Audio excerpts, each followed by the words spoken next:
ऊंचे स्थान का महत्व। जैसा कि लूका की पुस्तक उसके 10वें अध्याय की 30वीं आयत में लिखा, यीशु ने उत्तर दिया, एक मनुष्य यरूशलेम से यरीहो को जा रहा था कि डाकुओं ने घेर कर उसके कपड़े उतार लिए और मार पीट कर उसे अधमरा छोड़कर चले गए। मेरे प्रियो, यह एक उदाहरण नहीं है, यह एक सच्ची कहानी है जो प्रभु यीशु मसीह सुना रहे हैं। इस ऊपर लिखे वचन में हम एक यात्री के बारे में देखते हैं जो यरूशलेम से यरीहो को जा रहा था। यरूशलेम का मतलब है ऊंचा, आशीष, शांति का स्थान, और यरीहो का मतलब है कि एक ऐसा स्थान जो सिर्फ दिमाग में है और असली नहीं है।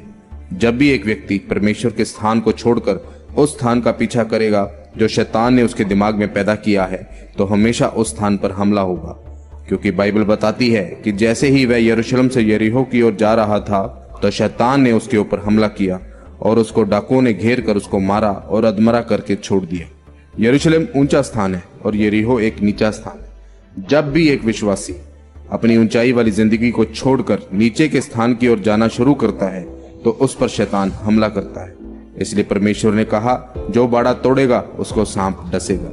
आपने इस बात को याद रखना है कि आपकी जिंदगी की जिम्मेदारी परमेश्वर की नहीं बल्कि आपकी है।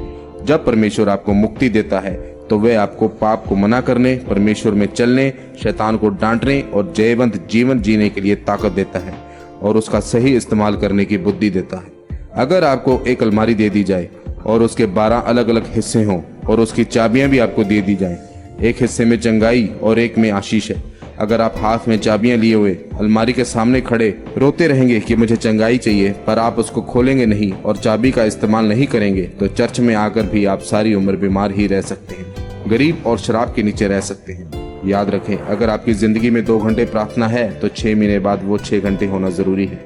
आपकी प्रार्थना ऊंचे स्थान पर जानी चाहिए, ना कि नीचे स्थान पर। आपके रोजे घटने नहीं चाहिए। शैतान का आपको ऊंचे स्थान से नीचे स्थान में लेकर आने का मकसद यही है कि आपका आत्मिक जीवन नीचा हो जाए और वे आपके ऊपर हमला कर सके। मेरे प्रियो, जब वह यरूशलेम को छोड़कर यरीहो को जा रहा था तब उस पर हमला हुआ, जैसे नाओमी और उसके बच्चों के साथ हुआ जब वह बैतलहम को छोड़कर, जहां पर परमेश्वर की हजूरी थी, मोआब को चले गए। मोआब देश पिता और पुत्री से पैदा हुआ एक पाप का देश था जिससे परमेश्वर नफरत करते थे। फिर उसका पति और बच्चे मोआब में ही मर गए। इसलिए मेरे प्रियो, आपको हमेशा ऊंचे स्थान में रहना है और अपने आत्मिक जीवन को नीचे स्थान की बजाय ऊंचे स्थान पर लेकर जाना है। आपकी प्रार्थना का समय पड़ना चाहिए। परमेश्वर आपको इस वचन के द्वारा आशीषित करे। आमीन।